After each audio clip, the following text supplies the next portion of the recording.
Madam Rajavi, leaders of the Iranian democracy movement, and my courageous friends, a few years ago, constituents from the Persian American community of St. Louis asked for my help. They told me of Madam Rajavi and her brave supporters from around the world who were fighting to free their homeland and to defend innocent refugees. They asked me to be one of their voices in Congress, to tell the world that the Iranian people do not support the religious dictators and terrorists who currently run their country. They also informed me of the terrible injustices suffered by innocent Iranian refugees, first at Camp Ashraf and now at Camp Huria. The U.S. holds the government of Iraq completely responsible for their safety, and they must take immediate steps to remove them from danger. You know, the criminal regime in Tehran continues to constitute a direct threat to America's national security and to the peace of the world. In the words of General Martin Dempsey, chairman of the U.S. Joint Chiefs of Staff, and I quote, Iran is a threat to U.S. national security in many ways, not simply by their move towards a nuclear weapon, but by their active support of terrorism around the world, end of quote. You know, there is no doubt that the Iranian regime has become a generator and instigator for instability in the Middle East and elsewhere.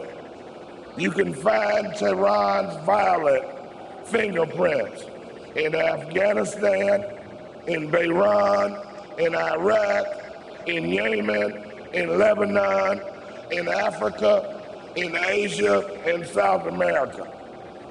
And most outrageously, you can find the result of Tehran's brutal support of oppression in the blood of 90,000 innocent Syrians, civilians who have been killed by the criminal Assad regime, which continues to enjoy Iran's full support.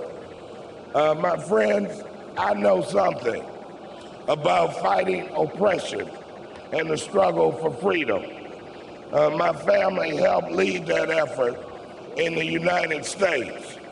So I want you to understand today that I continue to stand with you as you demand an end of the regime's brutal treatment of women, of dissidents, of religious minorities, and anyone else who dares to defy their dictatorship.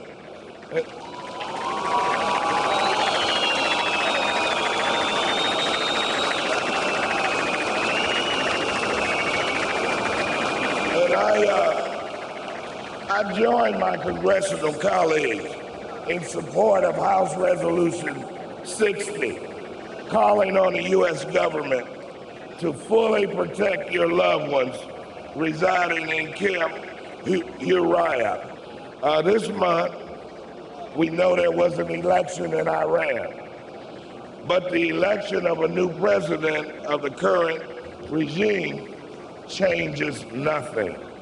We will judge Iran by its actions, and we will judge Iran by whether it ends its lethal support for the brutal Syrian regime, and we will judge Iran by whether it ends its active support of terrorist organizations around the world.